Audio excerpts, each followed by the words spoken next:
How's it going, everybody? I'm your random gamer, and welcome back to Kingdom Death Monster. So I haven't played this in a while. I've been meaning to play it. It's just been one of those things I've been kind of delaying for unknown reasons. So it's been a long time, so I might forget some things. Hopefully, don't forget some things. We'll try. But for those who don't know what Kingdom Death Monster is, Kingdom Death Monster is this weird hybrid of, the best way I like to explain it, it's like take the world of The Sims, combine it into the world of like Dark Souls, and it's like those two worlds pretty much have a baby. Oh, and Monster World. Monster World. Jesus Christ. I can't English today, apparently. Monster Hunter. So take all those three combined, have one big old baby, and this is the board game equivalent of that.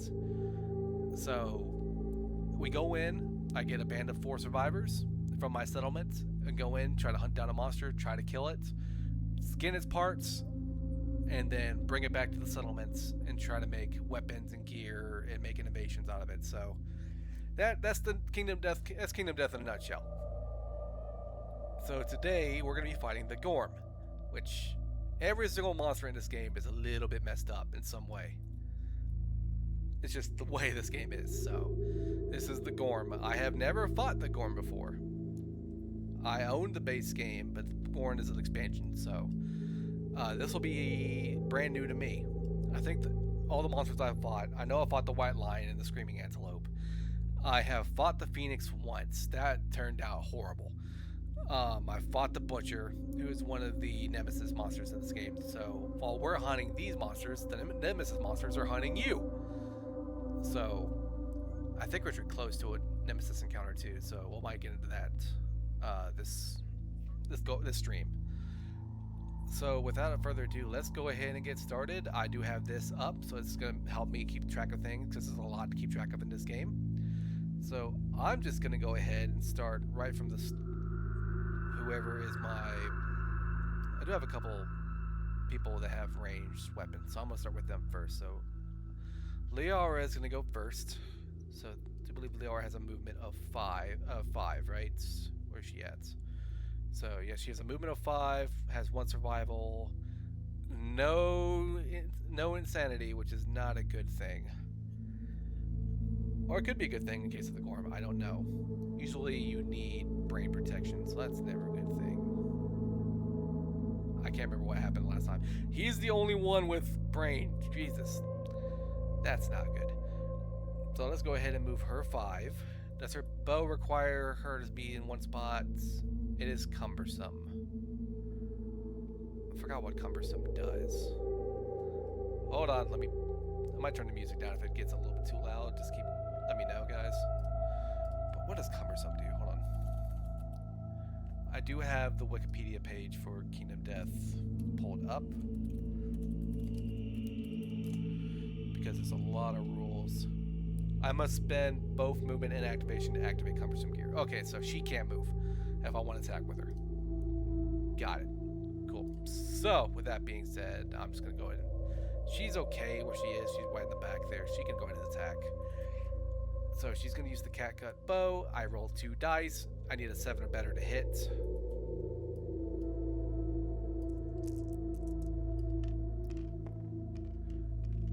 Seven and a 7, so 2 hits. So, whenever I do hit the monster, we draw from this hit deck. Our goal is to go through the entirety of the AI deck. So AI needs to go, all these cards need to go to the wounds. After that, I need to do 1 more damage in order for me to kill off the monster. So total of 11 health. So it's going to draw 2 cards from the hit deck. Hopefully none of them black. Cool. And I get to pick which one I want to hit. So either the mammoth tail or the mammoth goiter, whatever goiter is. Obviously, I'm going to not pick that first, because I get to pick which order I want. So I am going to pick this first, which which I'm not in its flank. So adjacent to the monster that is not in the monster's facing or blind spot. So I'm not in its flank. So I don't get the +2 to hits. So I do hit on a 5. So let's go ahead and roll for that first hit. Miss. Let's try for the second one. The reason why I did it in this order, if I fail in this one, something happens. Which nope, I needed a 5. So that's one hit. Simple as that. Cool. So the failure doesn't work. We're able to do damage to him. That's Liara's turn. Next, I do have another guy with ranged. I'm not going to use the Founding Stones just yet. I'm going to save those as much as I can. I'll use them for weapons, but otherwise, I'm not going to use their special ability just yet. So Vorak is going to go. He does have bone darts, so I need to get in range. What's the range of bone darts? Range of... Actually, he can hit right now, but it's not cumbersome, so I need to move. I'll move right here. And I'm going to use the bone darts. So bone darts, roll 1 dice, 7 or better. Where's the red dice? There you go. That's a critical hit, which does nothing in this case.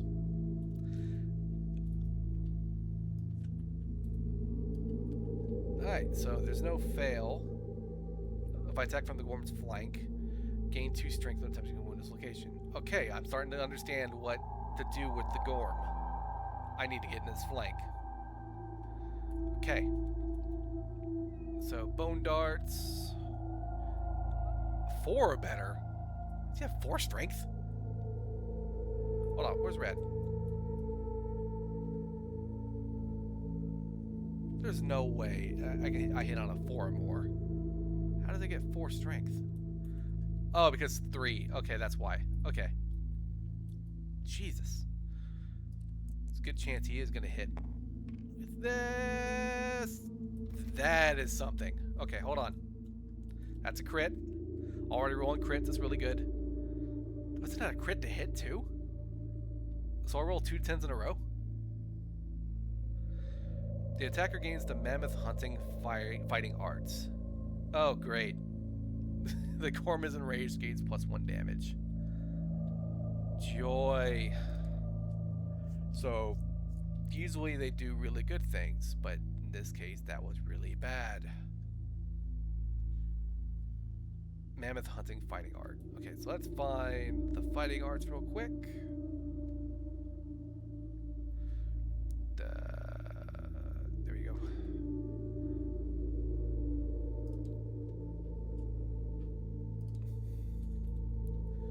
Mammoth Hunting. Gain 1 strength when attacking from the adjacent spaces outside the monster's facing and blind spot. So it's flank. Was that really worth the +1 damage? Jesus. Alright, so I do believe, unfortunately, I could reset it. What does resetting do? Let's see. Oh, okay, cool. It did create a new one. So that's going to go down here. So I'll keep that in mind. So it gets +1 strength if attacking from its flank. That's not good. Alright, so that's Vorak here. So now we have Garrick and Valdir to go. Neither of them have the ability to do range attacks, so I guess I'll go ahead and move them both up. Valdir can move to the grass. And then Garrick can move to the grass. Never mind, he's gonna move right here. Joy. What does the grass do again? Survivors in spaces occupied by tall grass gain 2 evasion. If you're occupied, I can spend an action. If you're sitting on space, occupied by tall grass. You disappear into it. If you have the priority target token, remove it. You are not a threat until you attack or move out of the space occupied by tall grass. So I guess +2 evasion. Okay, that's always good because monsters love to hit. Now it's the monster's turn. Top card of the AI deck. Aggressive, aggravated bite. Closest threats facing in range. Alright. Which would probably be him. Right? Closest threat, so yeah. So 1, 2, or 1, 2, 3, either or. So he is the closest threat. I need to go ahead and start moving the monster token, by the way. I'm always gonna go like this. I'm gonna try not to forget. So moving attacks. So speed 2, accuracy 2, damage 1, trigger E. Alright, so he's going to move. He has a movement of 6, so he's going to go here and then rotate. Oops. There we go. Rotate there. Alright, he hits. Speed 2, so 2 dice. I'm in tall grass, so it's going to be a 4. So it's going to be a 4 or better is when it's going to hit me. And he does 2 damage each.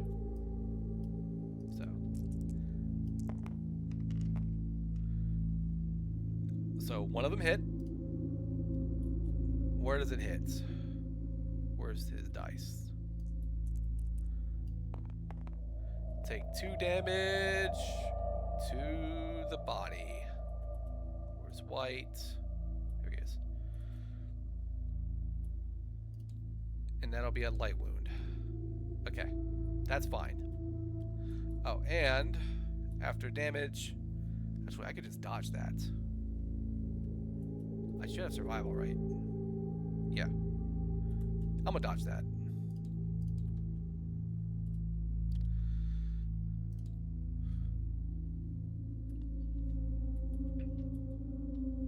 I think I get that back during the next monster turn. So there is no damage. Now it's our turn again. Alright, same thing. Blue is gonna go first. Blue has a ranged weapon. I cannot move, so roll 2 dice. Come here. No, what are you doing? Stop it.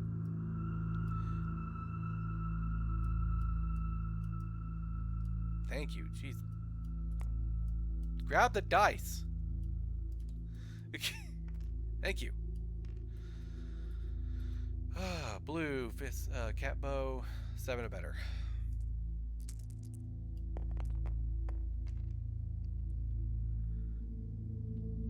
Nothing.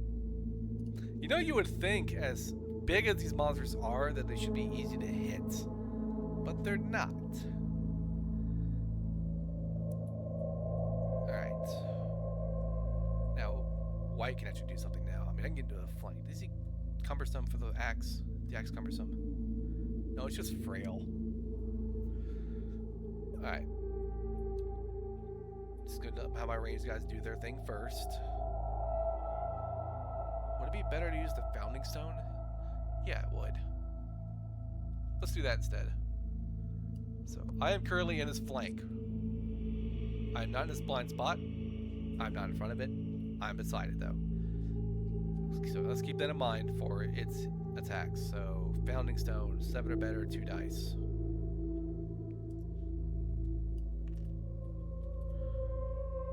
Actually, the bone darts have better strength.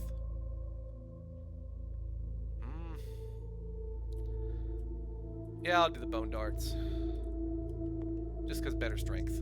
Better chance to do damage. 9. Nice.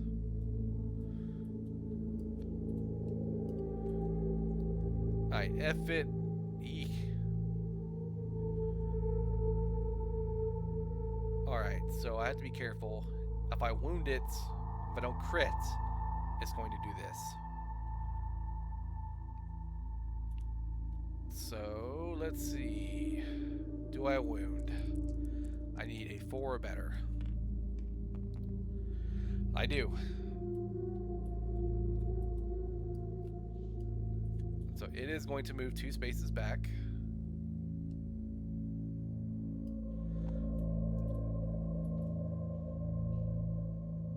And then survivors in the vomit zone suffer 1 damage to a random hit location that ignores armor, because it is a level 1 monster. Alright, it ignores... Can it be dodged? I mean, I already dodged anyway, but... It just ignores armor. Okay. So, 1 damage to the waist. That's fine. It ignores armor. So it's already a light hit. That's not too bad. Alright. So that was red. Now I need white and green.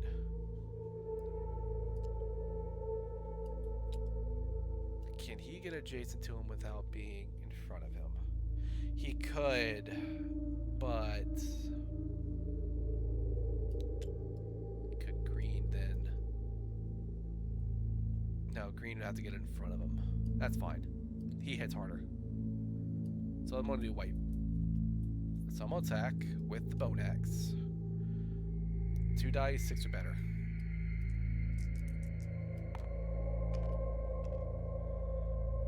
Two hits.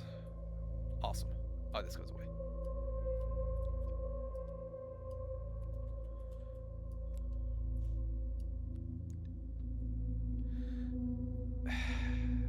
Man.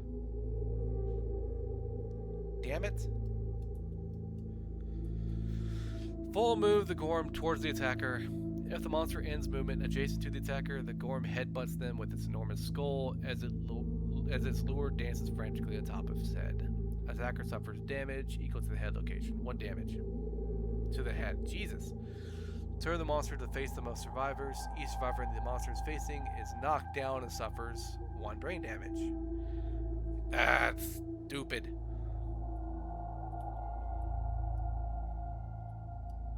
Hold on. So first, he was trying to hit it.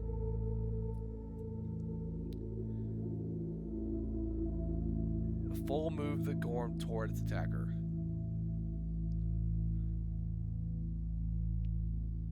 I mean, full move is 6. So is it going through him, or is it just... It's towards the attacker, so is it stopping it? So, I mean, full move is this way. I guess it wants to stop towards the... Yeah. It's going to be whatever's most... like, beneficial to the monster, so... Turns to here. And then... He's going to take 1 damage to the head, which sucks. So there goes my head protection. As long as it doesn't ignore armor, right? Good. Turn him to face the most survivors, which it is. It's these 2. And they will suffer 1 brain damage. So white takes a brain. Red is the only one that can take it, really. Alright. That sucks. That just canceled all those hits. And then this gets shuffled. Alright. That sucked. So, now we just do green. I mean, hey, green getting flanked now. Founding Stone. Yeah, Founding Stone's gonna have to do it.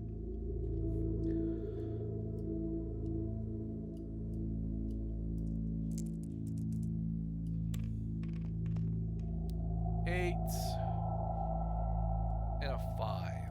So 1 hit.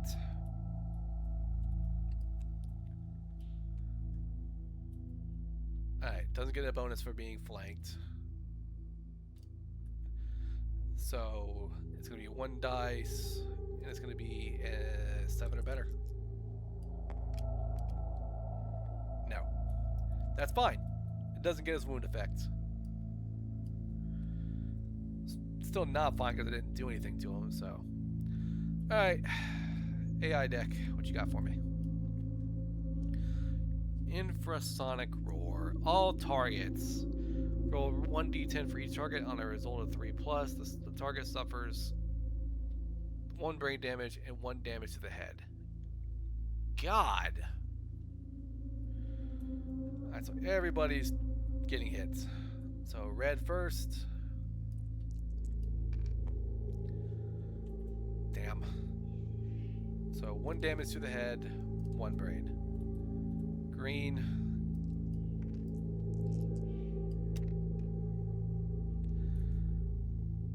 One brain damage to the head. Blue.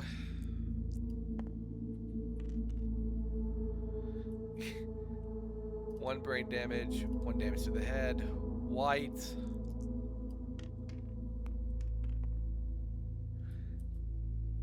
That's already. Damn. Alright. White can die. Give me a second. I mean, he's not down now, so white's flipped.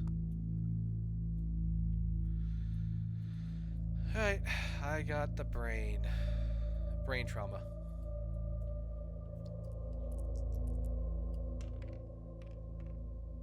Five. Thrust about wildly, dealing 1 damage to yourself and every adjacent survivor. Gain a random disorder and 1d5 insanity. Alright. So, 1 damage to yourself. 1 damage where?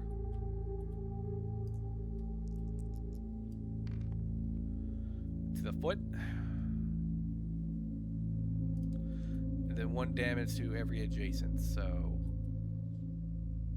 red.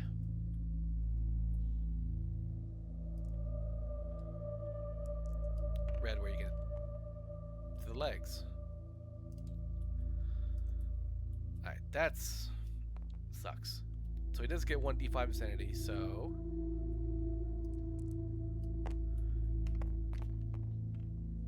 4. So he gets 2 insanity.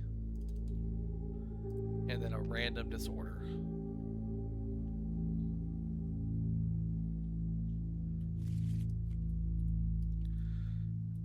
Binge eating. I cannot depart unless I have consumable gear in my gear grid, and I must consume if a choice to consume arises. Joy.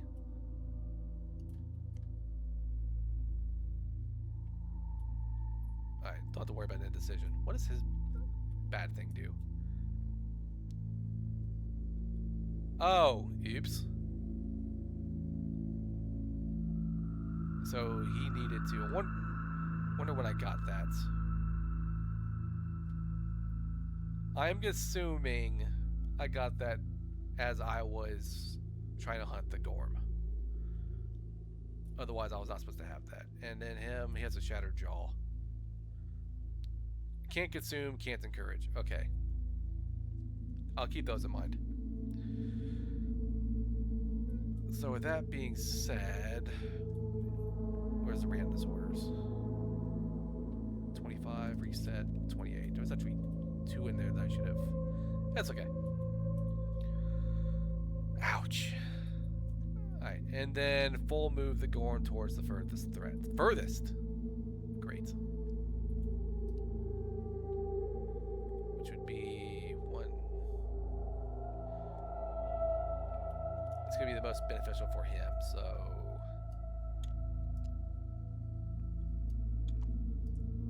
Put that out of the way.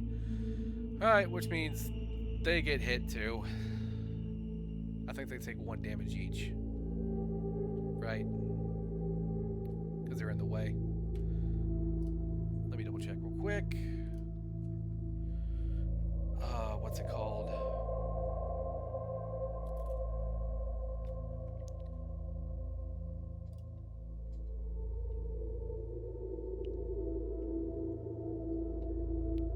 Stop. Yeah, I know. I could have sworn there's something that happens when it moves through somebody.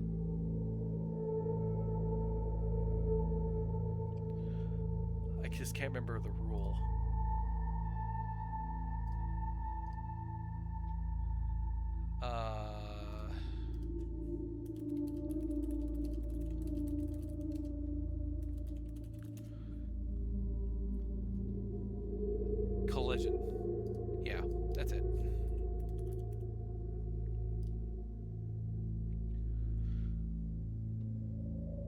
just knocks them down.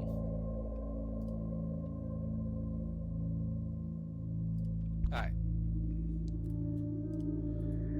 So both of those are now knocked down. Great. And just to confirm, when do they get back up? Knockdown monster stands when it draws an AI card. Yep. Stand at the end of the next monster turn.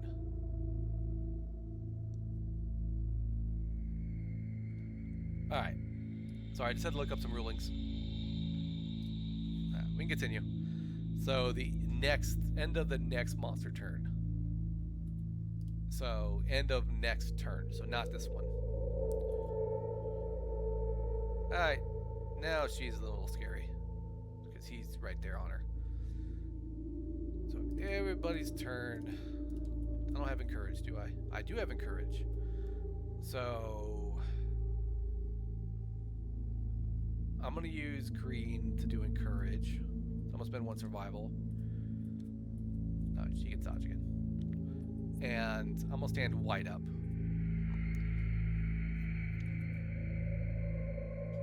And I want to save my survival for dodge if I can. Can red? Wait, who can't encourage? Green can't encourage. Whoops. So if you're knocked down, can you encourage? Only spend survival to dodge. Never mind. Well, shit. It's gonna have to be blue to encourage then. So I'm gonna get red up. And then red's going to spend its encourage to get white up. Which means she cannot dodge anymore. That's always great. Man.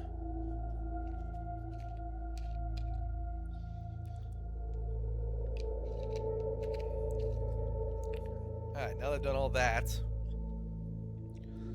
Alright, white. Do your thing. Where's his dice? Losing dice. Is it on this board? So there it is. Alright. So this no. Bone X. 6 or better.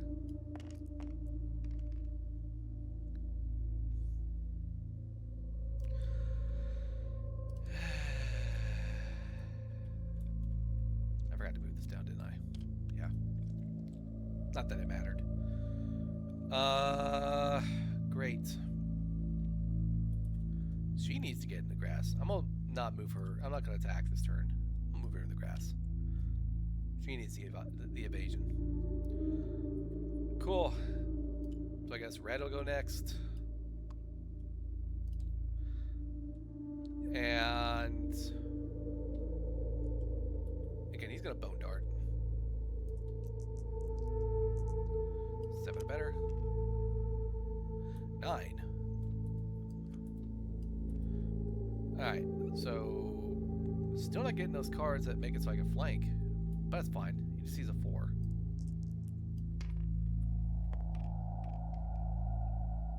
And he got it. So it is gonna retch. So 2 spaces backwards.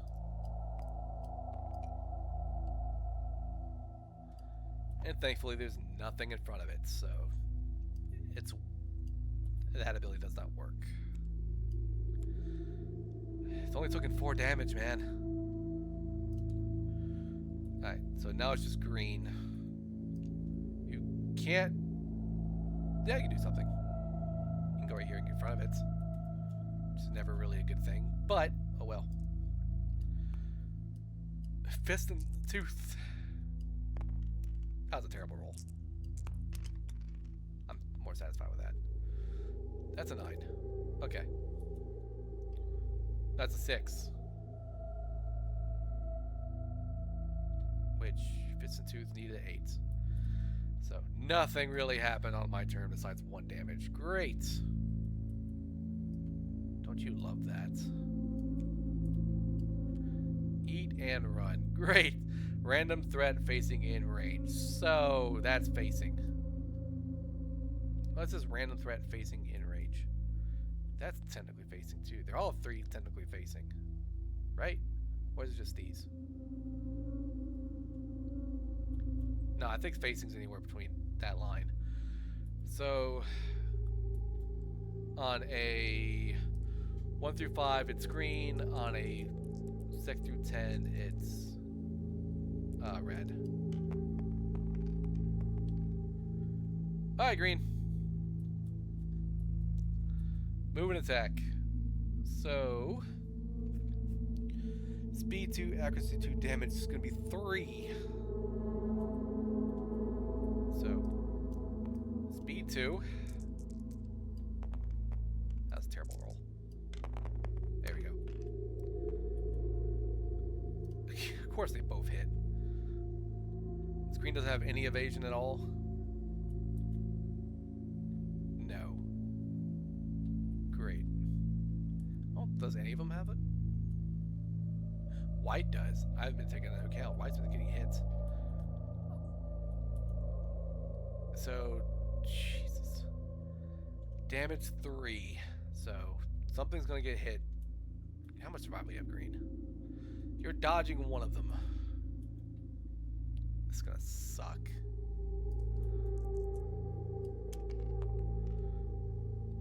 Three damage to the legs. So you're knocked down.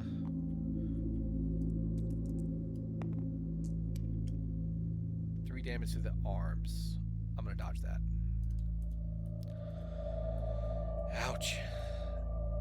If the attack dealt damage more than once, full move the Gorm forward in a straight line and perform a grab. It did not do damage more than once. I dodged one of them. Alright. Back to us. Shoot, I'm not going to encourage green again. Blue is going to attack, though.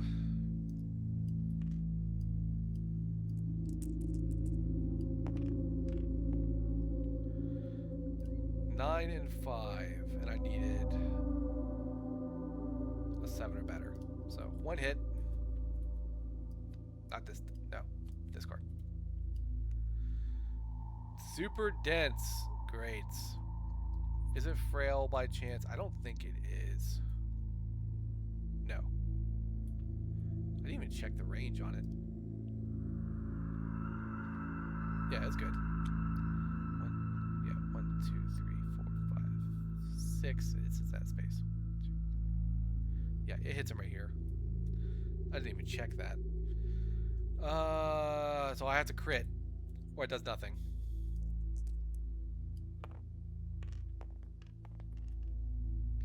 Come on, it was right there. Damn it.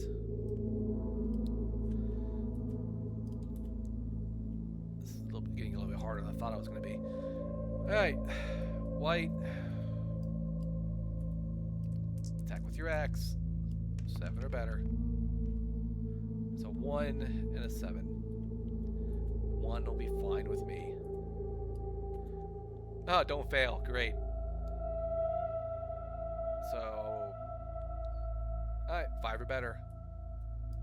Please don't fail. Oh, thank God. Jesus, that 4. Okay. That's 1 damage. What does the axe do again?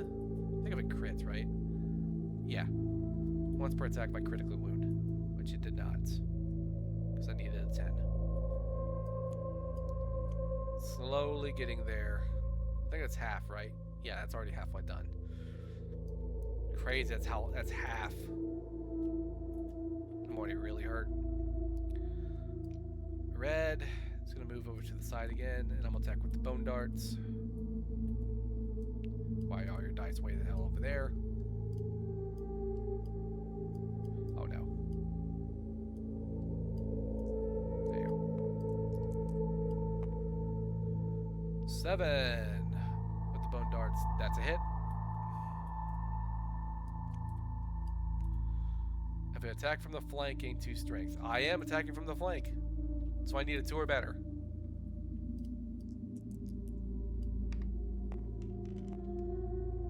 Okay, that's fine. That's good that I did that then. Jesus. So, 1 damage. Okay. Jesus. And then green is down, so he can't do anything. Slowly but surely getting through this deck. Last card is the backslap. Closest threat facing in range, Crane. So 1 speed, 2 damage, 2 accuracy, 1 damage. Which would be 2 damage. No, that's the wrong one. Roll 1, please. I would love if you rolled a 1. Of course not. Alright, 2 damage to where? Oh, it's right here. To the arms! Cool, you're knocked down again. But you already are knocked down, so. After damage, target suffers knockback 5. 1, 2, 3, 4, 5. Ouch. And then turn the Gorm to face the target. Already is. Okay. Now it's our turn again, and he's back up. Alright. 2, 3, 4, 5. Still can hit him. Okay. So blue is gonna go.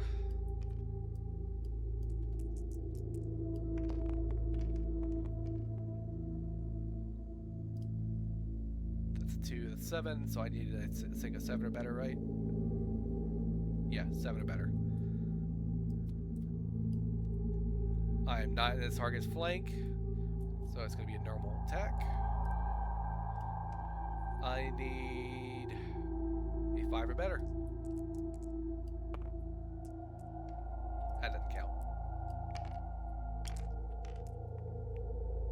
That shouldn't count either, but I mean... Alright.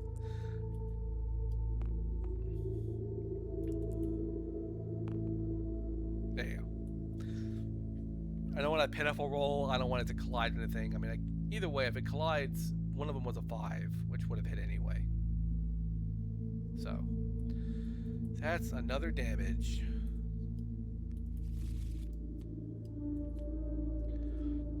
Getting close. Getting very close.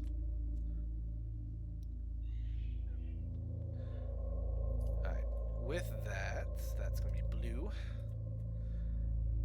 Alright, Mr. Axeman. Attacking the flank.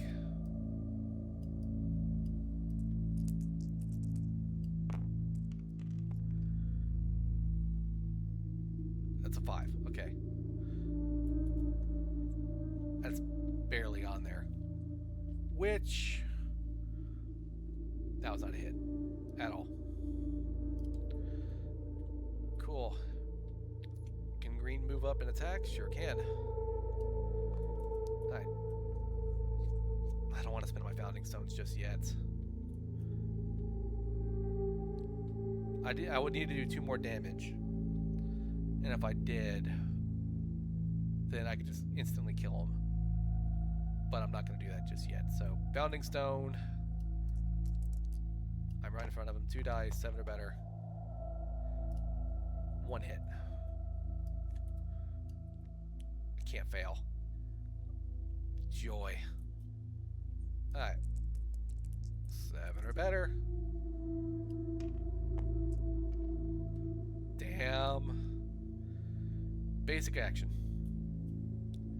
So, speed 2, accuracy 2. Ouch, man. Why you gotta fail, green? Oh, green might die. Where's the other dice?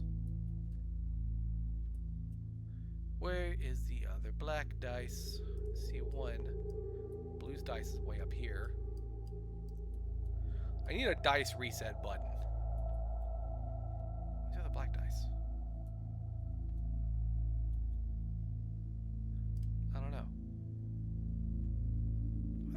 level 2.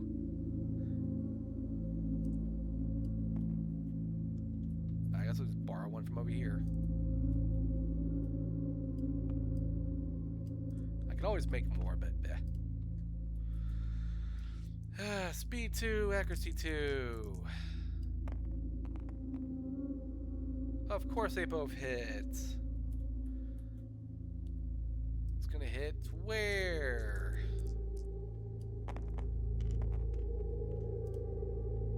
The head and the legs. Alright, green, where are you at? The head and the legs. Great. Sweet dodge should be good. So I can dodge one of them. Probably gonna dodge the. I can't take the head. I'd rather roll on the leg chart than the head chart. So I'm gonna dodge the head. It's my last survival. He's gonna get knocked down again, and we get to roll to see if he dies. On the legs.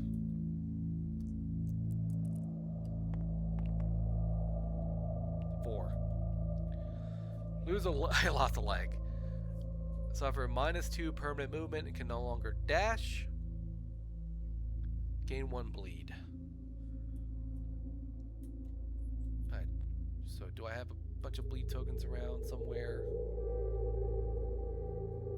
Where's my bleed tokens at? They're right here. Green currently is bleeding. Great.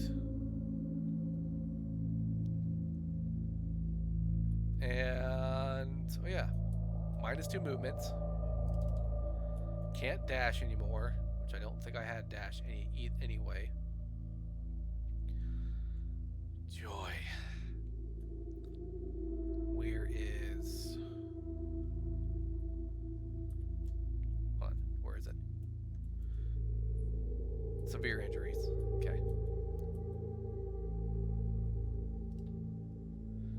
Search. Dismembered leg.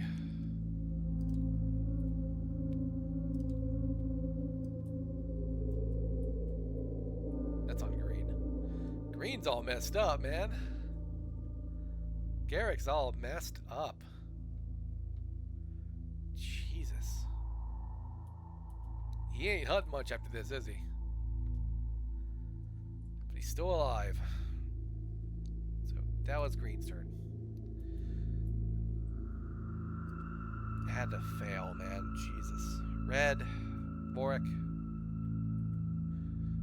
You do the same thing you've been doing. Bone darts. Ping them. Completely miss. Cool. That's an option you can do too. Of course, Eden Run's one of the last one he has.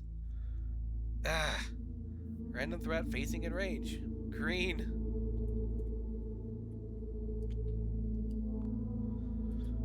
Joy.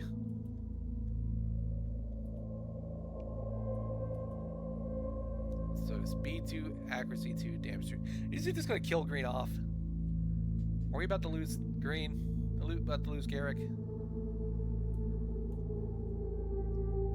Because I don't know how much more damage he can take, man. Both hit.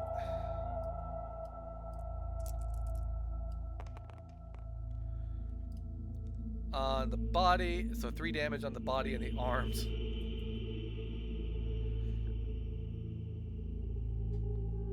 One, 2, down. You have to roll twice. Body. 3. -1 permanent strength. And gains a bleed token.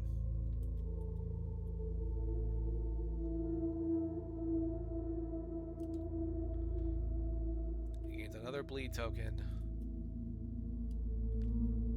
And it can be recorded multiple times, so okay. And now what, legs? Right? Just want to make sure I got that right. Arms.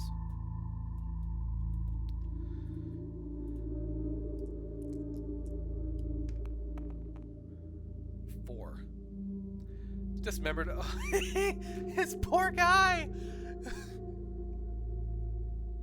So he has one arm, one leg, a shattered jaw. This poor dude, man. So can no longer activate two-handed weapons. So he lost an arm. So he gets another bleed token. Remember, at 6 he dies. How is he still alive? How is he still alive?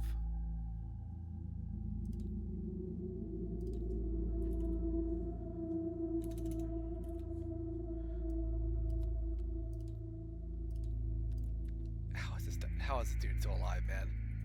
Seriously. He's got one leg, one arm, a shattered jaw, and he's still trucking. Oh my god, man. This poor dude. Let's keep track of how many bleed tokens he has. Yeah.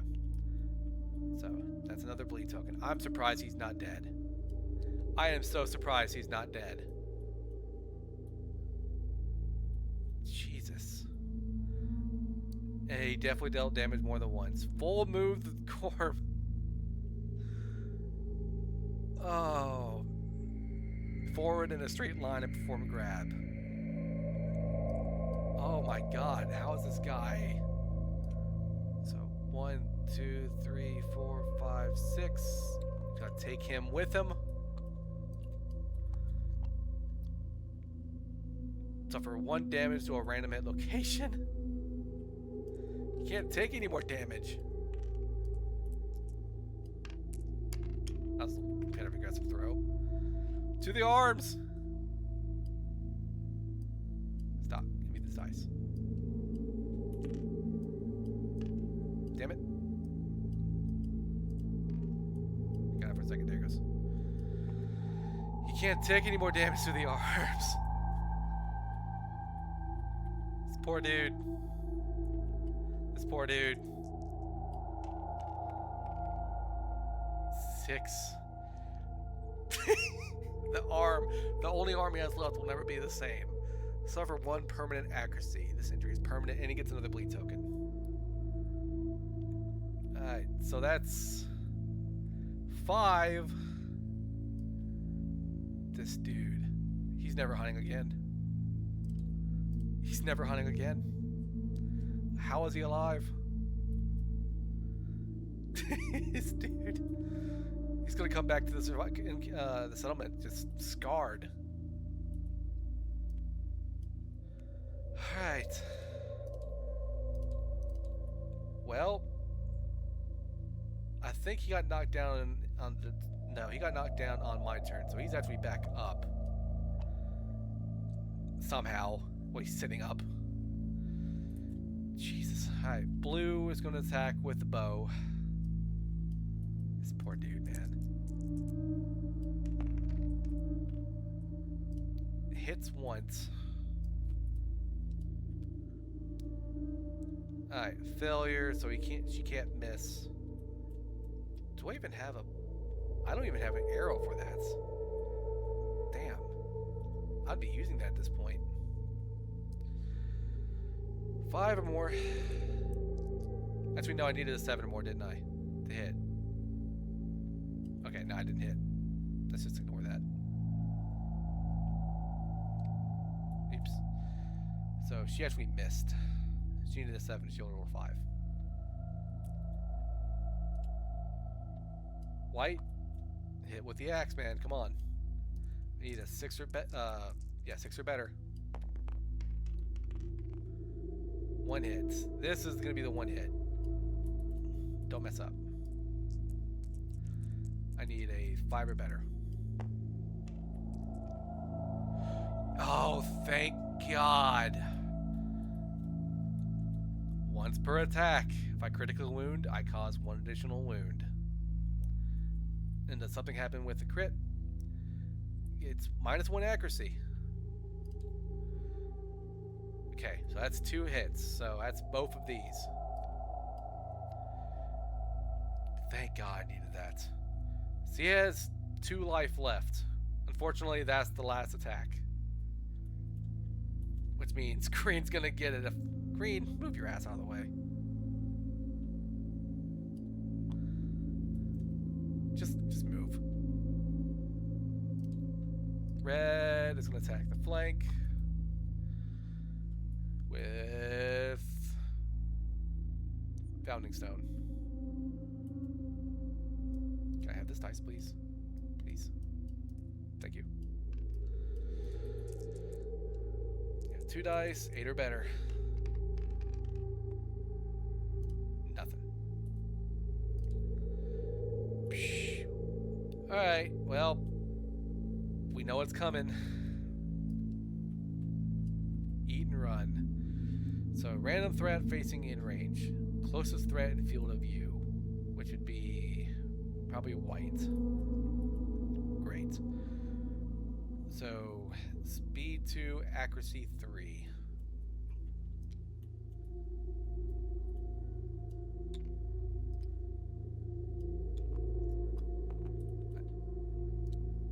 Oh, I get survive. I get insanity for that. Forgot to move that down. Joy, speed 2, accuracy 3.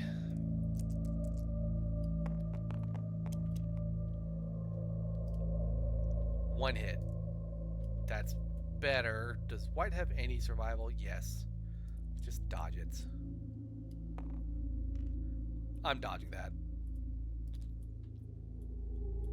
So, did not deal damage more than once. So, let's finish this off, man. Finish it. Blue.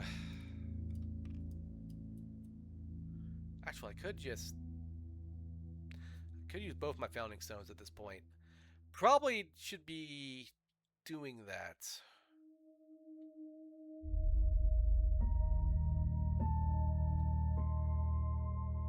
Should I? Yeah, I'm going to be making more weapons.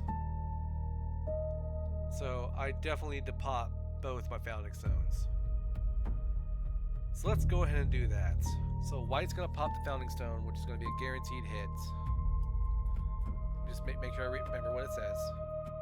Yep, spend the action to sling the stone from anywhere on the board. Activate discord for 1 automatic hit that does inflict a critical wound. So let's go ahead and pop them both. Let's end this fight. As long as it's not a trap, I mean, there's 1 card in there. Alright, so first one. So it is Gipped. So that's fine.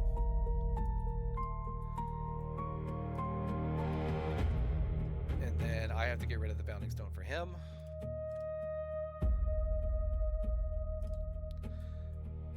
And then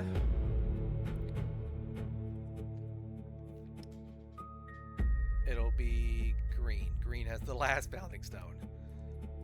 No trap, please. Okay. Oh?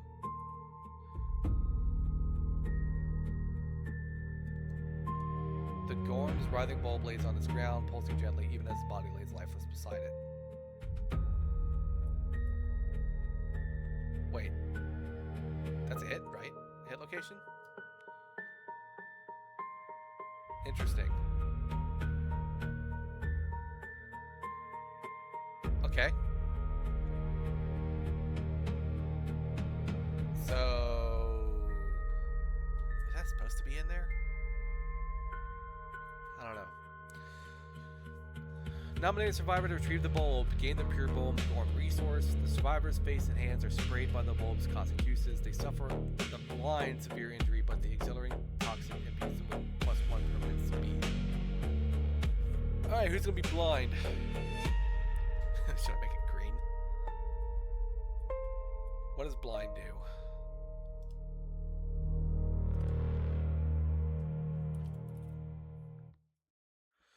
-1 permanent accuracy.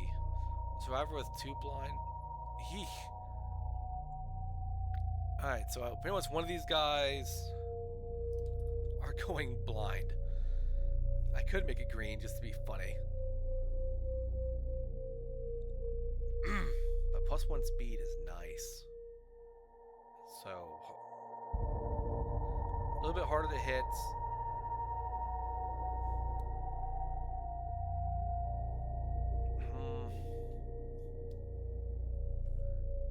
Actually, I'm gonna do white. That's fine. I'm gonna do white. So, what does white say? Well, he needs consumable gear in his grid anyway. And he's indecisive. I don't want my archer to be blind.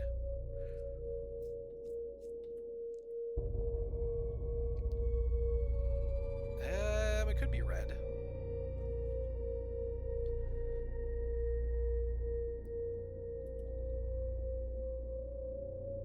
Yeah, I guess for now I'll do red.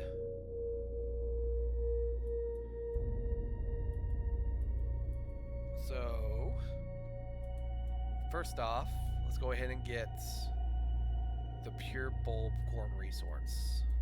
Oh, is it here? There it is.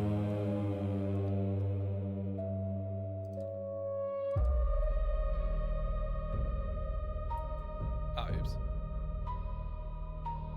There it goes. So, red has gained the pure bulb resource. And it's also gained blind.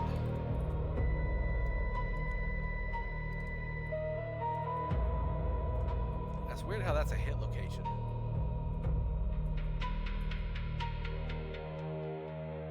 Interesting. But it does give him +1 speed, which is nice.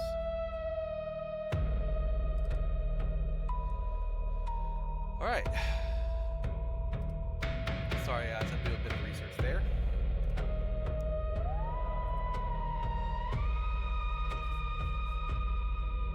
That's really loud, I just realized.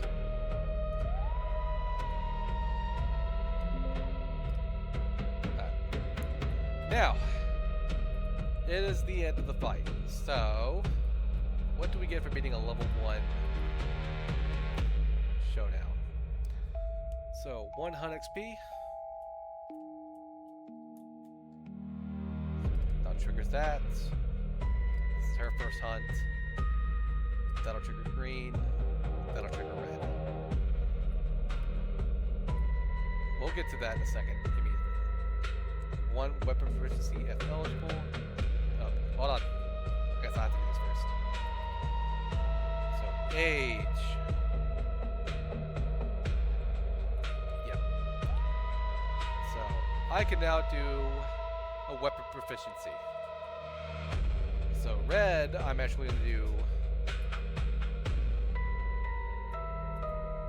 fist and tooth.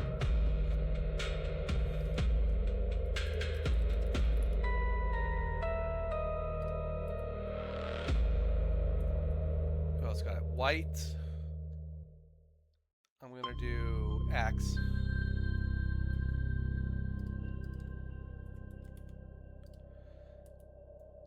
And then who else got it? Red, green. I don't know what I want to do for green.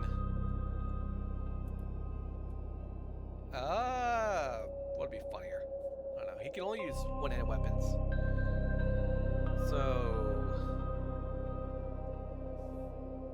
I guess for him, I could do like club.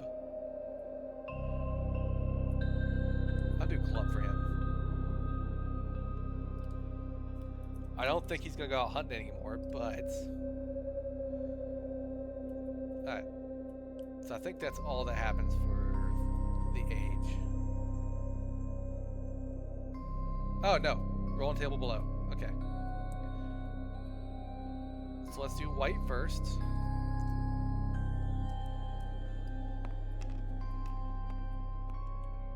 Three.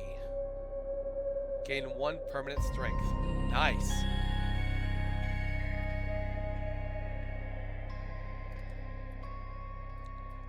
Then for green, A 9. Oh, it's 2d10. Oops. So, actually, that should have been for white, huh? Which is 1 random fighting art. So, actually, take back the strength. You get the fighting art instead. 2d10. Read the freaking thing. Oh, random fighting art. So he gets Combo Master. On a perfect hit, make 1 additional attack roll. Nice. That's really good. Now go ahead and reset this.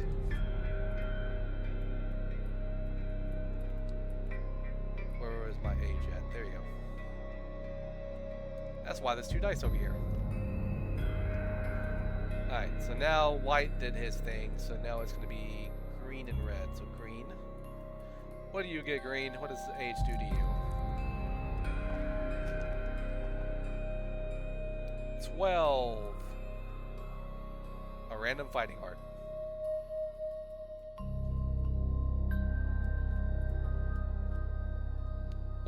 Orator of Death. Once per showdown, I may spend 1 activation to have all non-death survivors gain +2 insanity. And when you die, you encourage all survivors with your last words. You know what's funny? That is really close to happening. He is so close to dying. And now red. What does red get?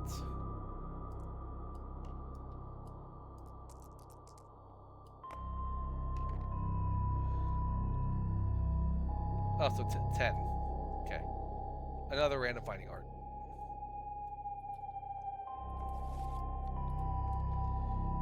Rhythm Chaser. On arrival, gain 1 evasion. 1 evasion token when you're knocked down. If you don't have an instrument in your gear grid, remove all your evasion tokens. So that means this the.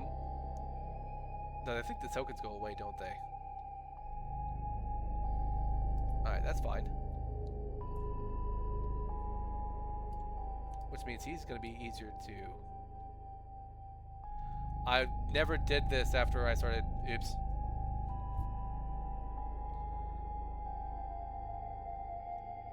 That would have helped. That would have helped a lot. I kept forgetting my things like... I kept forgetting things. Alright, so I think that's everything there. Then... gain +1 weapon proficiency available. So he gets a weapon proficiency for the axe. Nope. He did not use a club. I'm dumb. He never used Fist and Tooth, so he doesn't get the weapon proficiency out there. I never did Fist and Tooth with him. I always stacked with the bone darts. So rewards. Level 1. The first time the Gorm is defeated, add Gormery and Gormikist here. Cool. Search. Gorm. So Gormery. And the Gormikist. And if they have not innovated yet, the settlement gains Negrido innovation.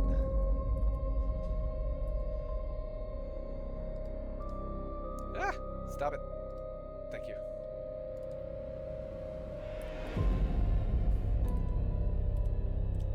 I saw in the innovation deck.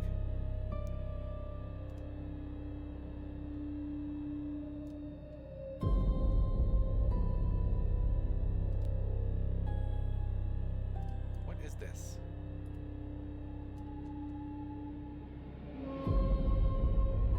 It's a death principle. What's my death principle right now? It's grave, so I actually don't even need this. I need to get rid of this. Alright, so that's up here. So innovative archive. Probably in here.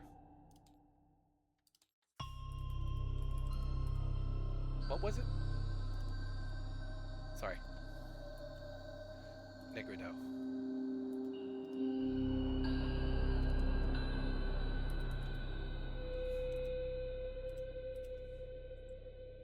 It's right here.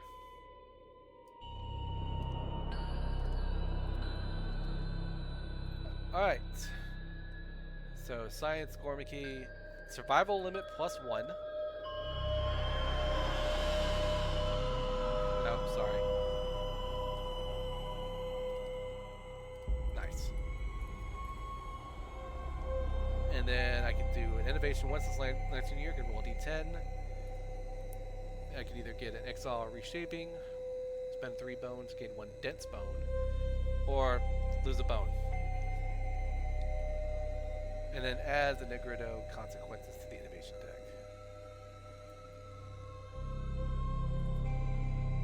So that'll be right here as well. Search. Give me 1 sec. This is one of them.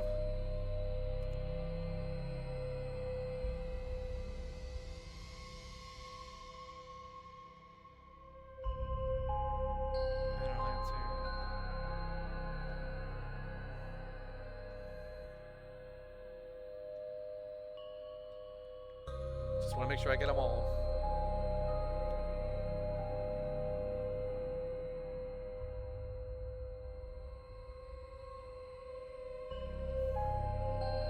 No, I got them. Just the one. Alright. So I can add this to my innovation. Back to rewards. So I get 4 basic, 4 Gorm. Do I have Song of the Brave? I do not. Okay, so let's keep that in mind. So 4 basic, 4 Gorm. 1, 2, 3, 4. And then 1, 2, 3, 4.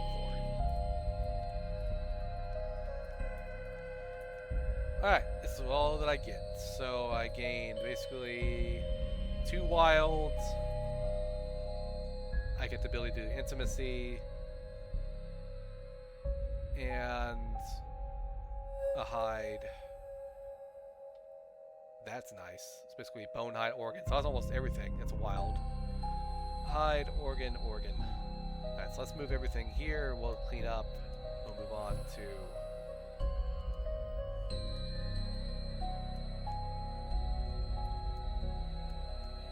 the settlement phase. Now we're in the settlement phase. So we already have set up Survivor's Return. So I get to heal everybody. So there should be a button to heal and reset.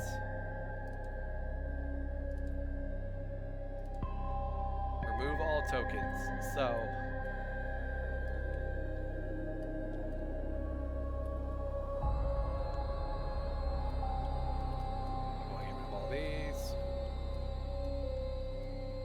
that was so close to him dying. Anyone else bleeding? Everyone else good? Yeah. Flip these back up. Alright, cool. I know I missed several of those triggers for the insanity. Alright, gain endeavors. I gain 4 endeavors. Just keep that in mind. So I have 4 of these, so get rid of them as I need to. Update the timeline. Draw some event card and resolve it. So settlement cards should be not up here. Are they up here? Where are the settlement cards?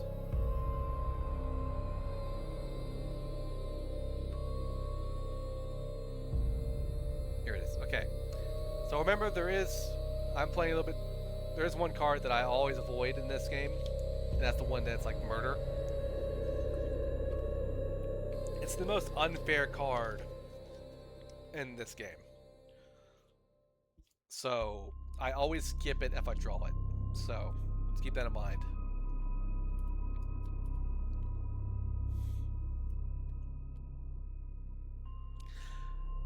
Now you get to see why I skip it every time I draw it. So this is what murder does. So someone in the settlement has been murdered. The survivor with the highest hunt XP is the victim. They are dead. The murderer, the survivor with the highest insanity, was caught in the act and is awaiting punishment. And then you select the table that corresponds with the settlement society principle and roll 1d10 to determine the fate of the murderer. So in this case, I don't have a society principle yet, I don't think. Yeah, I haven't done the society yet. Which means either either kill them off, or they can't determine the truth and they freeze the killer and they get +5 insanity and -2 survival, which is bad. And the last one is the murderer is hailed as the fiercest person in the settlement. So I don't ever do this, right? In fact, I probably should just go ahead and delete that card. Dark Dentist. Actually, what's in the timeline right now? Okay. Don't have to do anything yet. A cloaked woman enters the settlement. All that can be seen beneath her hood is the sparkle of perfect teeth. She offers to improve the survivors if they are brave enough. Alright. So she can either bend bones to heal, so I can spend those resources, or I can spend the resources to do the monster tooth dentures or the iron jaw. So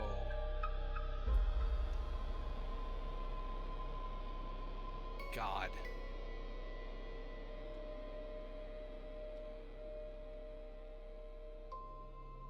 So I could improve, if I want to do a Fist and Tooth Survivor, which is going to be red.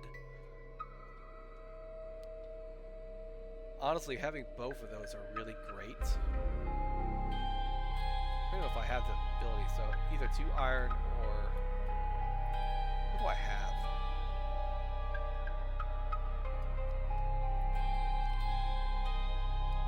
I only have, technically, 3 bone. I have 3 wilds. So I couldn't do any of this. I can't do any of this. So the most I can do is heal Green's Garrick Shattered Jaw, which, let's be real, he's not hunting again. He is never going out again, so there's no point healing him. So that's just gonna stay there then. Yeah. Yep, that's just gonna stay there. Alright, now update the death count. Nobody died. Yeah, and trigger story and settlement events on the timeline is here. So let's pull up the timeline. Nothing happens. So, God.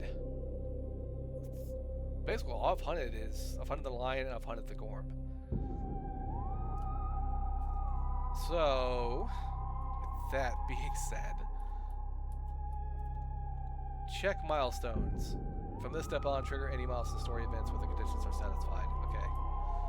So, the milestones are going to be... We have not had anybody born yet. We've had somebody die. What's our population?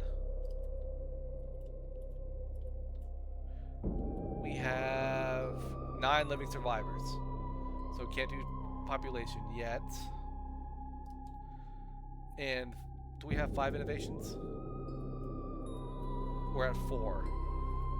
Alright. So we have to be careful.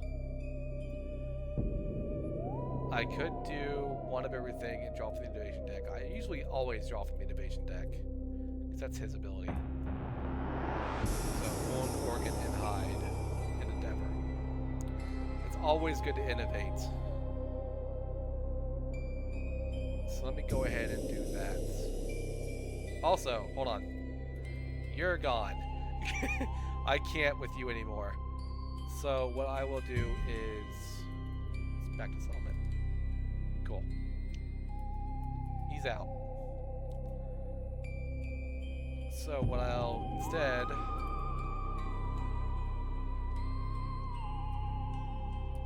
So he's already in. Now, dear Seraphine.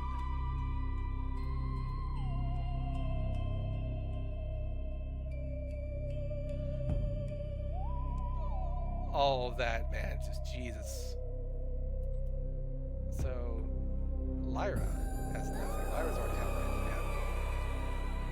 Yeah. Vorax already out. So let's do Seraphine. I can do plenty of them. Why not? Let's get Ian in here.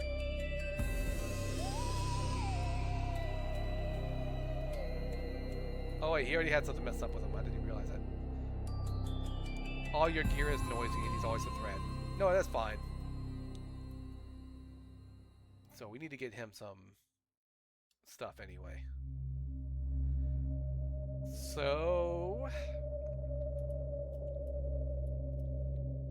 let's go ahead and innovate. You always want to innovate at least once. So, one hide, one organ, one bone. And we draw from the innovation deck. Oh, draw two, pick one. Right? Yep, draw two, pick one. So, let me hold. So we can either do partnership or symposium. Partnership would be nominate two survivors. They pair off and each gain the partner ability. When you both arrive, gain survival up to the survival limits. Partners may only nominate each other for intimacy. When a partner dies, the remaining partner gains a random disorder and loses this ability. So that's really good. That's really good, actually. And then, of course, Symposium. Ups our survival limit, that'd go to a 4. And when a survivor innovates, draw an additional 2 innovation cards to choose from. Let's do that, because that's going to make it so I get even more. So instead of drawing 2, pick 1, it's draw 4, pick 1. So I'll help me pick what I really want. So this will go back. Our survival limit just went up by 1. So we have a survival limit of 4. Yep. Good. Very, very good. And all new survivors gain +1 under... Nah, it's not this one.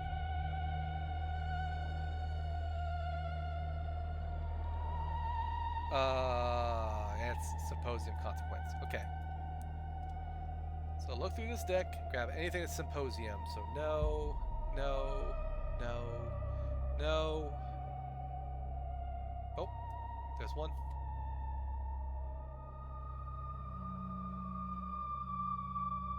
There's 2.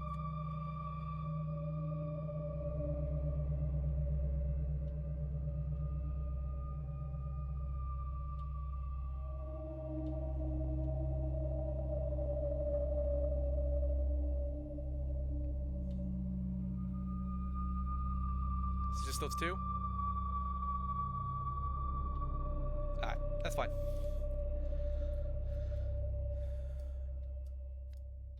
Alright.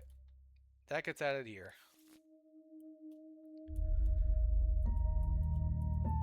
Alright. Now what can we do with the rest of the resources? I really need to make a weapon for... I mean, if I'm going to fit tooth there, that's fine. What even is this? Oh, it's an organ. That needs to go up here.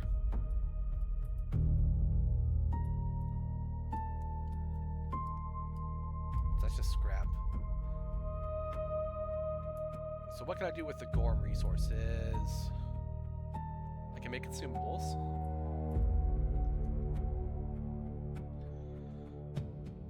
Oh, wait. 1, 2, 3, 4, 5. Hooded Knight. A stranger emerges from the darkness. If any survivor has a Twilight Sword, we don't. So, otherwise his motives are inscrutable. Roll below on mysterious agenda.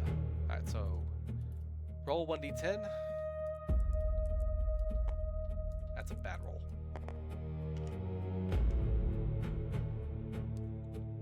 Oh, 10. Okay. The Hooded Knight forces a tattered parcel into the hands of the returning survivor with the most hunt XP, if tied randomized. And the Hooded Knight leaves with unfinished business. If there are no returning survivors, then the Knight leaves with unfinished business. Okay. So, give me a second. Tattered parcel. Oh, crap. Okay.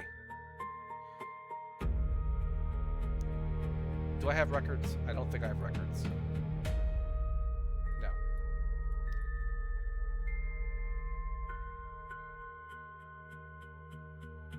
That would be nice. Okay. So... Oh, is it supposed to nominate a survivor? No.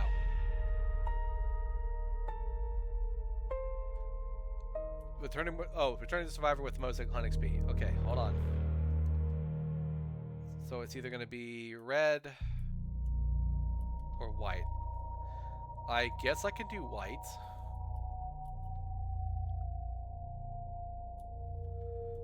Well, it's randomized. Shit. Alright. 1, 2, 3, 4, 5. It's gonna be white. Best of luck with the run. Hey, thank you. Appreciate it. Right at the beginning of it still, and so far we've had one guy die already, and we have one survivor with with one arm and one leg, and a shattered jaw. So it's been it's been really good so far. How you doing today? So white gains the tattered parcel. Twilight Sword rare gear. Great. So does he have to use it? That's not good. Rare gear is going to be over here, I think. Yeah.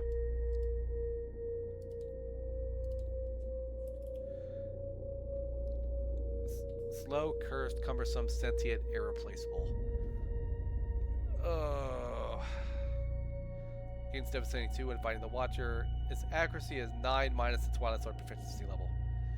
It's hot, but then I'm fine. It has been very, very hot, at least lately.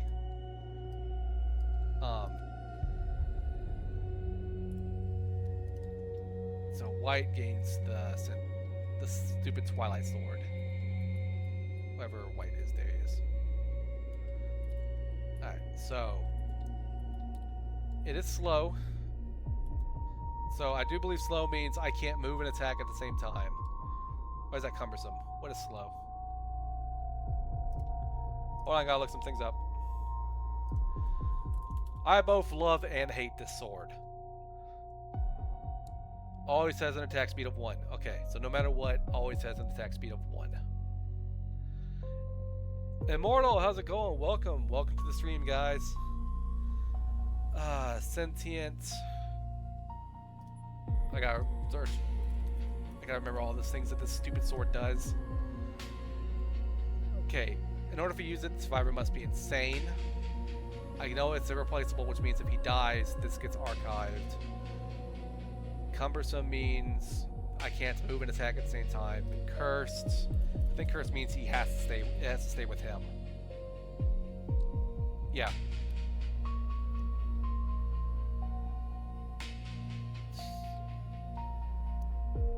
Irreplaceable. Hold on. Though curse means if it cannot be removed if the survivor dies, it's archived. What's irreplaceable? Basic. Oh. Archive all replaceable gear. So same thing. Oh. So I mean, he's never going to use it because he's axe proficiency.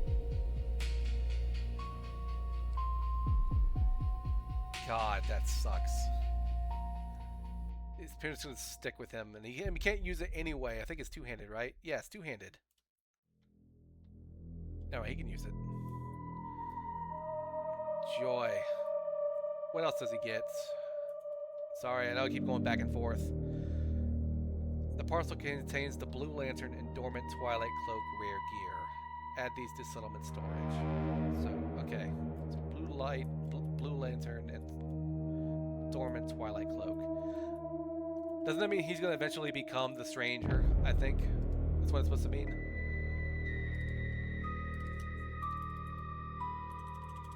It's a rare gear, ain't it?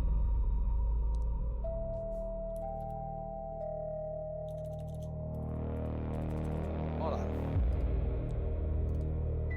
Rare gear, right? Check the blue box.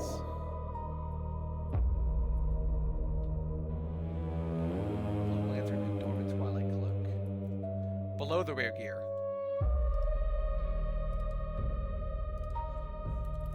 There it is. Blue Lantern, Sentient Cursed, of course. So, suffer 2d10 brain damage and reveal hit location cards until you reveal the trap. Put them back in the same order. Oh my god, that's so good. So yeah, you take 2d10 brain... Oh, gotcha. By the way, welcome to the stream. How you doing, man? 2d10 brain damage and reveal hit location cards until you reveal the trap. Basically, you get to find the trap, so you know exactly how many hits it's going to take before it gets there. That is so good. Oh my god. Okay. So that needs to go Summon Storage, and then it's the Twilight Cloak. Dormant Twilight Cloak. Ignore sentient and all gear. You cannot depart with this if you have 3+ understanding. Okay, so I get both of those. Now go to Twilight Storage up here. So, settlement storage. The thing is, once I give that to somebody, it's stuck on them. Because that's what Curse does. I mean, this can always go on somebody. It's just irreplaceable. Whoever gets the Blue Lantern, though, is stuck with it. Is that 3 to the head? Am I reading that right? Yes. Holy shit. It's so good. But I cannot depart with this if I have 3+ understanding, so... Jim is sad. Welcome, welcome. This is Kingdom Death Monster. This is a board game it's a campaign-based board game.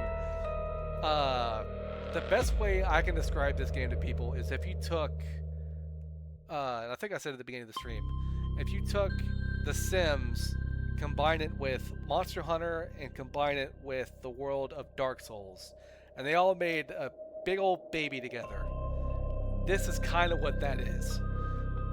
So, it is a monster hunting board game where I have a settlement of survivors. I pick 4, send them out to go hunt this messed up monster down. And they will come back, hopefully all alive, after killing it. Take its whatever resources it can get, and try to basically build yourselves up. Yeah, absolutely, I recommend Tabletop Sim. Especially if you are a board gamer, I would recommend Tabletop Sim. It is a good way to play board games online with your friends, if you have them. That's always the questionable thing. So I'm not going to use that right now. Not until a little bit later. I will use the Twilight Cloak. Who doesn't have headgear right now? I think they all have headgear. Yeah. I might put it on him. I don't know. Somebody's getting that. You have 1 understanding.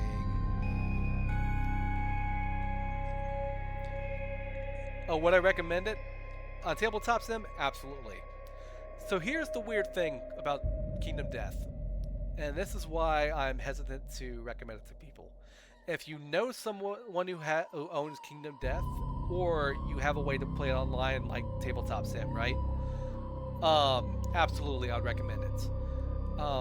If you're going to be playing it for the first time, there's a lot that goes into it. There's a lot of rules. So you're going to see a lot of the times I'm getting mixed up with my rulings and I'm missing some rules. Because there's a lot to it. But I do recommend this game. It's one of my favorite games.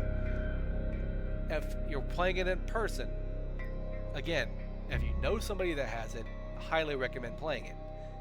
If you don't know anybody who has it, don't buy it. And this is coming from somebody who loves this game. Don't buy it. The base game is $400. It might even be more now because they keep putting new stuff out for it. Every expansion for this game is like $60 to $150, and there's I think there's 15 expansions, so it adds up very quickly. So again, if you have a way to play it online, if you have a way to play it with a friend that already owns the game, could not recommend it more. It is a very fun game. Don't buy it. I don't know, that was a lot. So I'm not going to worry about equipping things right now, but I do need to worry about making more armor and weapons, especially for the people like... Who made the workshop for that? I'd have to go on Steam, and because I pretty much went on Steam Workshop and just found there's a couple of them out there. One of them doesn't work as well, which is I think the first one that pops up. I can't remember who made it. Oh, I'm gonna readjust my chair. I can't remember who made this one. I'd have to find it. And there's a couple that I've already subscribed to, so... Actually, give me one sec. I can do that for you. I should be able to. Is it showing on my Steam page? No, okay.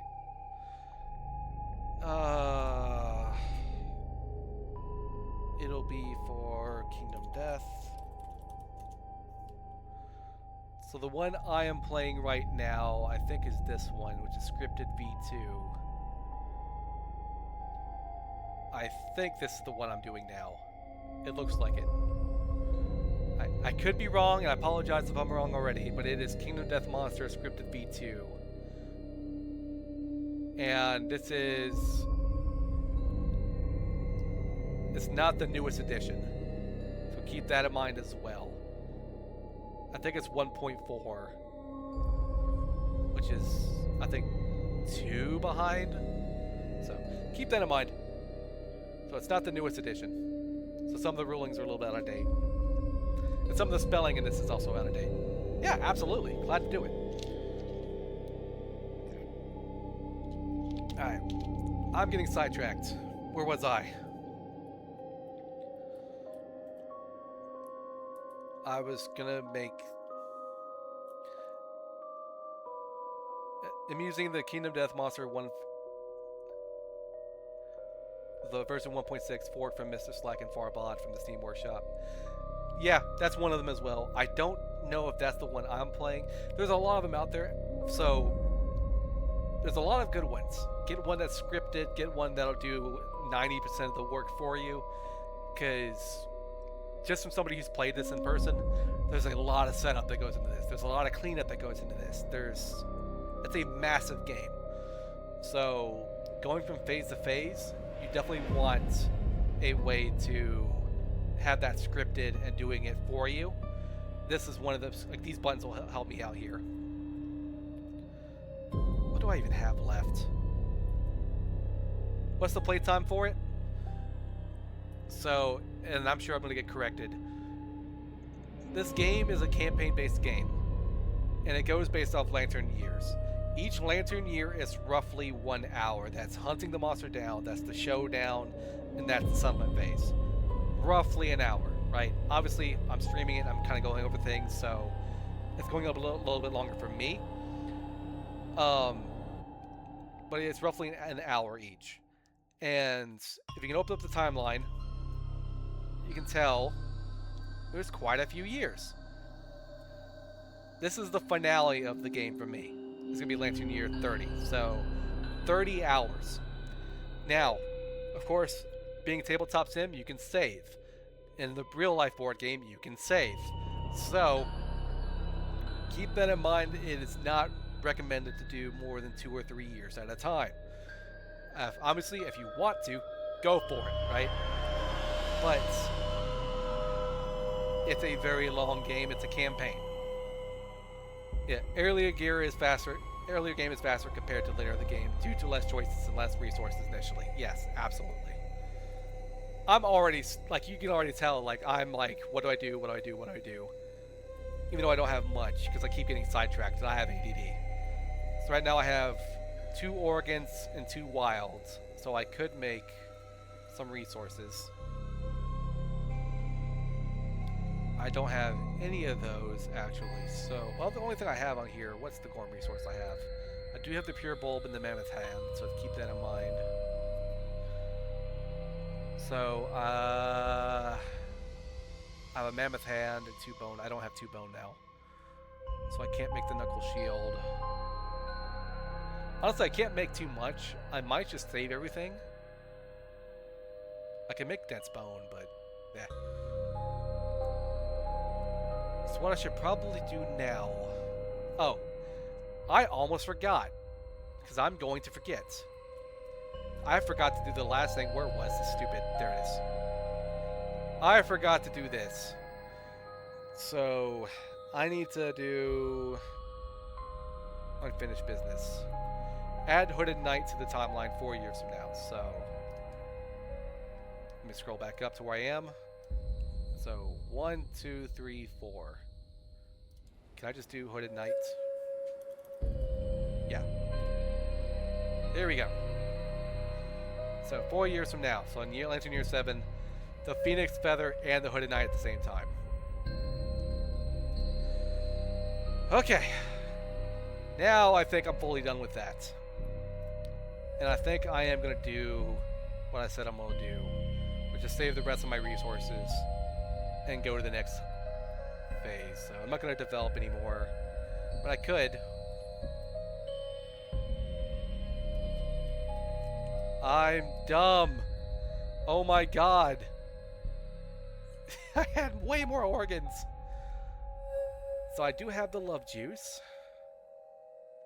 So why not? Let's do it. So let's pop the love juice. And do intimacy.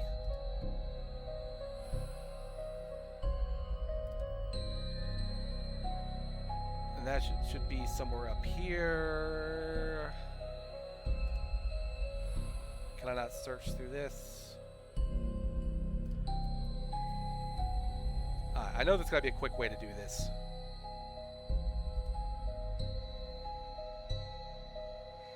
Search is on top left. Oh.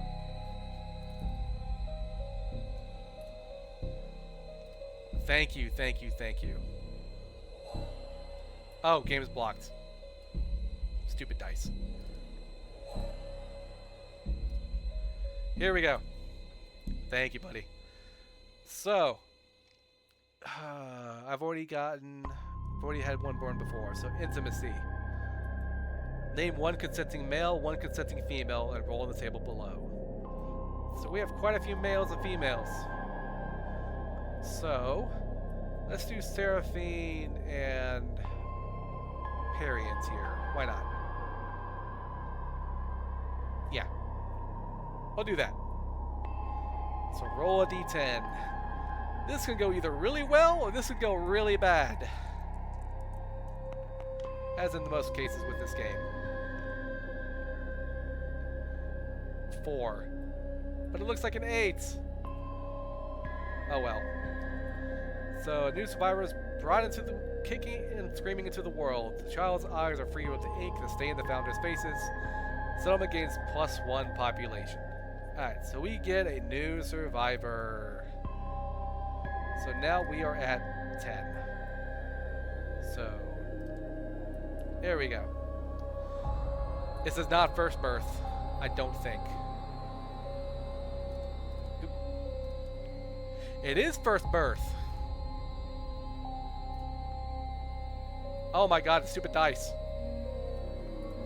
You're right, this is first birth.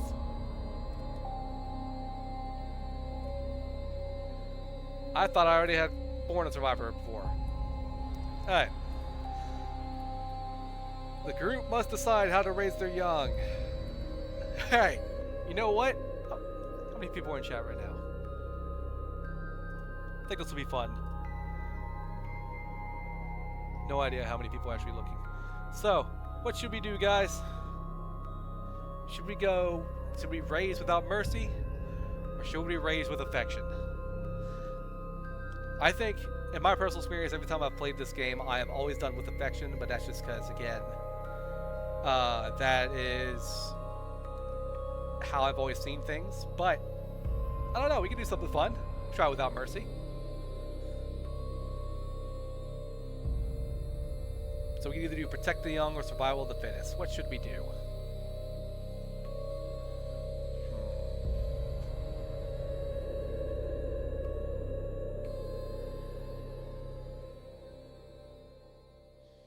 I forgot which one. There's one that's objectively better, but I can't remember which one it is. It might be without mercy.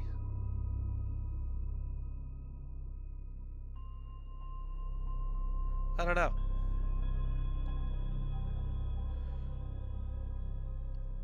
God is going through so much.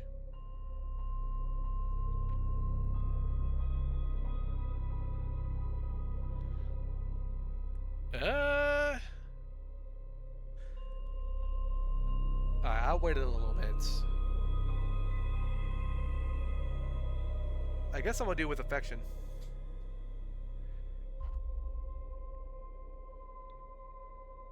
Though I don't know. I mean, without mercy sounds good too.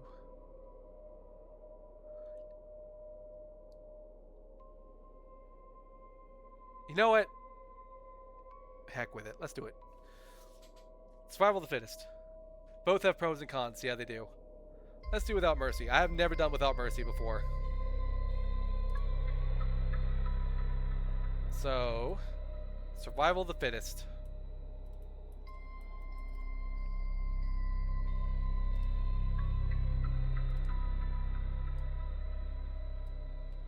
Throw a spot for this.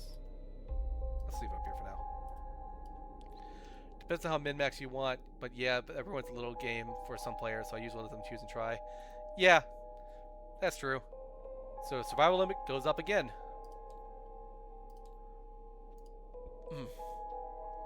When rolling on intimacy story events, roll twice and pick the lowest results. All current and newborn survivors gain 1 strength and 1 evasion. Once per lifetime, a survivor may reroll a single roll result, and they must keep the new results. Okay. So, if I ever do that, I'll just have to notate it in the survivors themselves. Let's continue on with this. So, after adding a card to the settlement, roll a d10.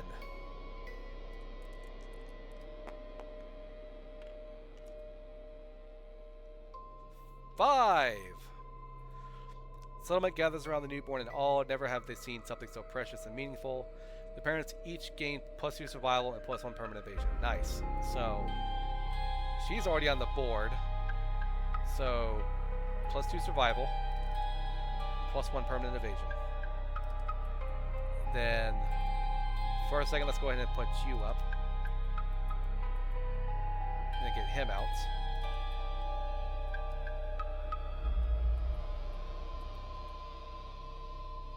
+2 survival, and then +1 permanent evasion. I'm going to put him back and put Valdir back.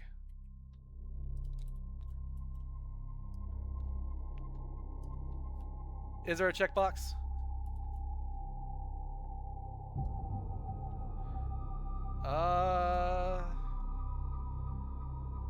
I'm sure I'll probably find it somewhere. Oh, there it is, the reroll. Yep. Cool. Yep, I figured with this game there's always a checkbox somewhere. Alright. So the permanent evasion is gonna be a matter more than anything else. I mean, yeah, it's great to have +1 survival, but Alright. I think that's it for intimacy, right? Just double check. Don't want to miss anything. Just +1 population. Also, don't forget, survival of the fittest gets +1 strength and evasion to all current survivors. Does it? All current and newborn. Nice. So +1 strength, +1 evasion. Nice. So everybody gets +1 strength. That's going to help a lot. And +1 evasion. We already got... Yeah. +1 strength, +1 evasion. +1 strength, +1 evasion. That's going to be helpful. What else? Hold on. I think there was another one, right? All new survivors gain +1 understanding.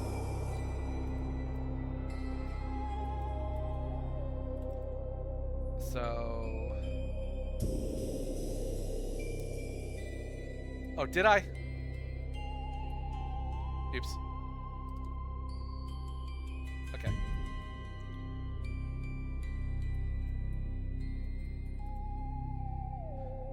Thank you for correcting me. So he gets +1 understanding. And then he also gets... So all these should honestly get +1 strength and evasion, right? Because survival of the fittest. So I should just go ahead and mark that off. Yeah. Yeah, yep. Okay, so all of them need to get it.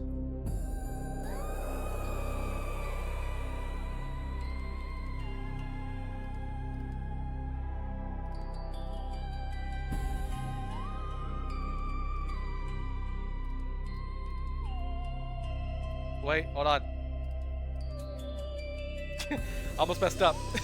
These guys are already out.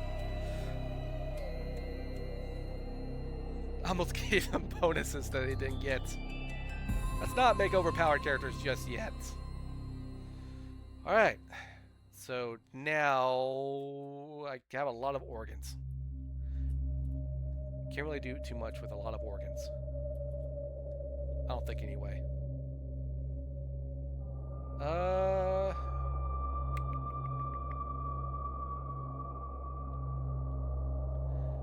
I mean, I could always augury.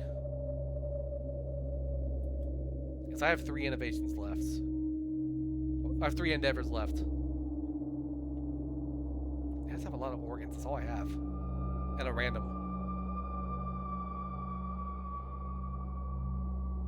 I can make monster grease.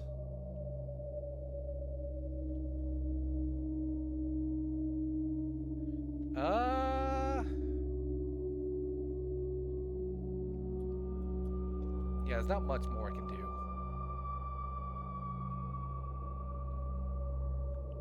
How much experience some characters have? The most hunt experience is 2. Because I've only been on 2 hunts. This is right at the very beginning of the game.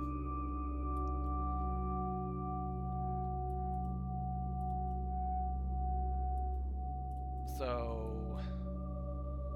I don't want to intimacy again. But I could. The share experience?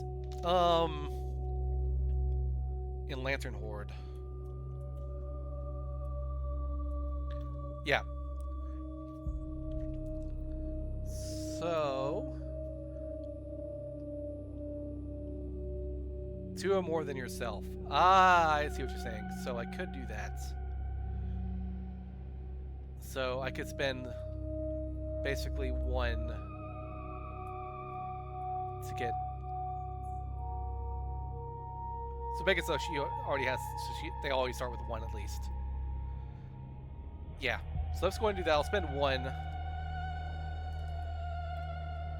And have... Don't really matter. Have him teach her some stuff. Well... Just Shatter Jaw? No, just blind. That's fine. So, give him some month experience. And... I could pump up 2 more. Yeah. Why not? Make sure that everyone has at least one. We'll try to anyway. Go to get rid of these two. And pump up these two. Actually, let's go ahead and get this baby up. This is the new one. Ah. Oh, do we need to make it a male or a female? Female, female, male, male, female, male, female, male, female.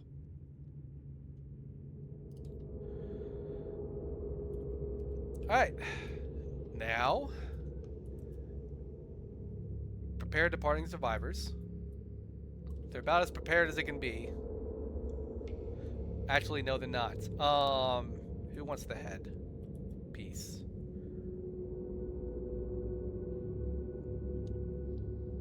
I'm gonna try to get him to do fist and tooth. So actually, what I want to do here, that should be gone. If I'm gonna do fist and tooth with him, then he doesn't need the bone darts. I'm gonna give that to him. That should also be gone.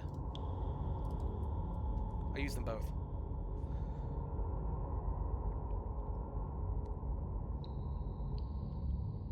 And so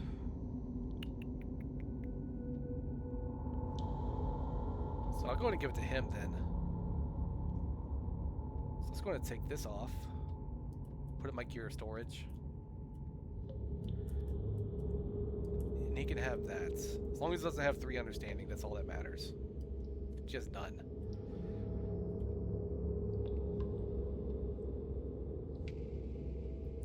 You can use those at the same time. Use what?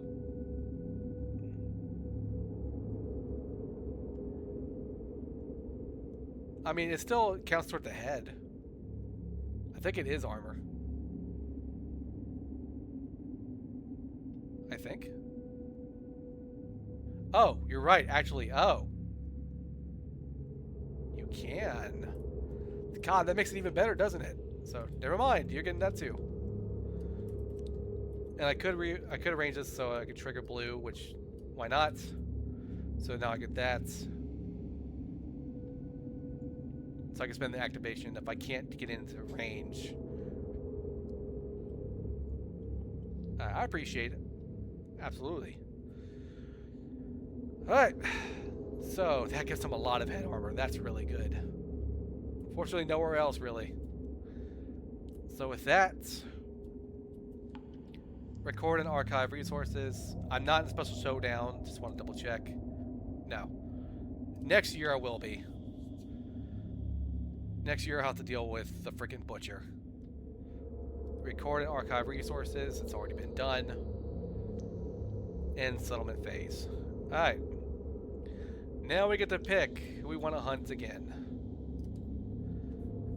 So currently, I hate how it says all that. Nope. Timeline. So I can hunt the white lion, the gorm, or the screaming antelope. Honestly, probably I'm going to avoid the antelope for now. I hate finding the antelope. I know I haven't hunted it yet, but I think the white lion or the gorm again would be best. I think the white lion is going to be the best in my case. Probably another level 1 white lion.